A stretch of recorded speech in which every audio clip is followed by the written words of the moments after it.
Hello, my name is Emily. I'm just going to be continuing with some of the education for parents regarding medication safety.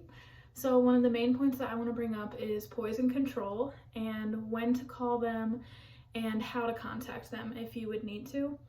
So the most important thing is for poison control, you want to either use their website or phone number, and the website is the first thing you want to go to if possible if you meet these criteria, no matter which substance was consumed. But if they don't have any serious symptoms at the moment, if it was only taken once, so not a repeated medication that they normally take every day, if it was unintentional, if they're aged over 6 months and under 79 years old, if they're not pregnant, otherwise healthy individuals with no underlying disease or chronic sickness, anything like that, and obviously human. This isn't a resource that should be used with pets. So like I said, you can use their website, which is triage.webpoisoncontrol.org, and when you go on, it will just ask you questions regarding the situation. It'll ask what was taken, how old they are, how much they weigh, things like that. It takes less than 3 minutes to fill out, and then it gives you a recommendation of what they suggest your next steps are. And if you would rather call, that is always an option too, if the website doesn't offer you what you're looking for, or if you're just more comfortable with a phone call. It's free to use, so you don't have to worry about not being able to afford it. And like I said, it does give you a recommendation. So instead of going straight to the emergency room, this would be a good tool to utilize to figure out what you need to be doing next. Some things that you would not use poison control for is if they're younger than 6 months or older than 79. And this is because young infants and older individuals, it becomes a little bit more specialized and they can have more issues. So it's more important to go to the emergency room or get more specific information regarding that instead of using the online tool. If they are pregnant, again, there are more underlying problems that can occur, so it's important to take those steps. If they're suicidal or it was an intentional ingestion of substances.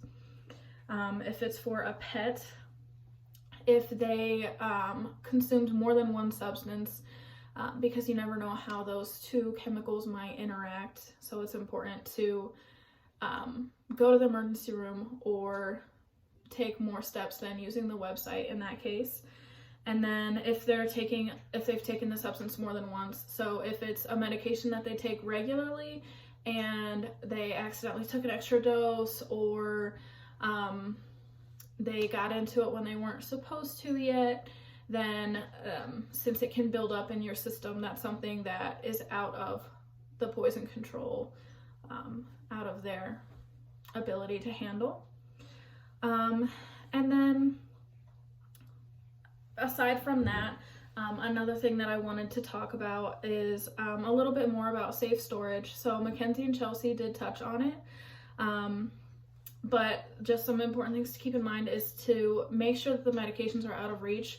So that doesn't just mean like not on the counter, but if you are storing them in the bathroom, making sure that they're in a higher up cabinet that closes and that younger children won't be able to reach. And then something that I just wanted to bring up because it actually happened to a family friend of mine is I know someone who is a nurse, and she keeps Tylenol in her purse. And she just gotten a new bottle, and typically she will hang her purse up by the front door so that her kids can't reach it, but she was in a rush getting home, so she just set her purse on the floor by the door, and her 2-year-old ended up getting into the purse and found the bottle of Tylenol, and some medication containers don't have the safety lid, so he was able to just screw it off, and he put 2 of them in his mouth, and she saw him do this as she was coming back down the stairs. So luckily he spit them both out, but she still contacted poison control just in case and got further information on what to watch for and what steps to take. But it just kind of shows like that's not really something that we might be thinking about is, oh, it's in my purse, it's put away.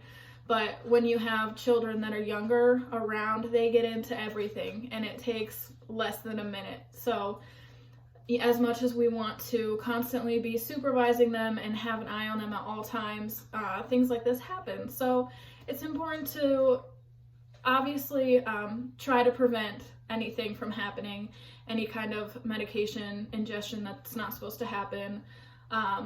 But we're only human and things do happen. So it's also just as important to know the steps to take if they do happen.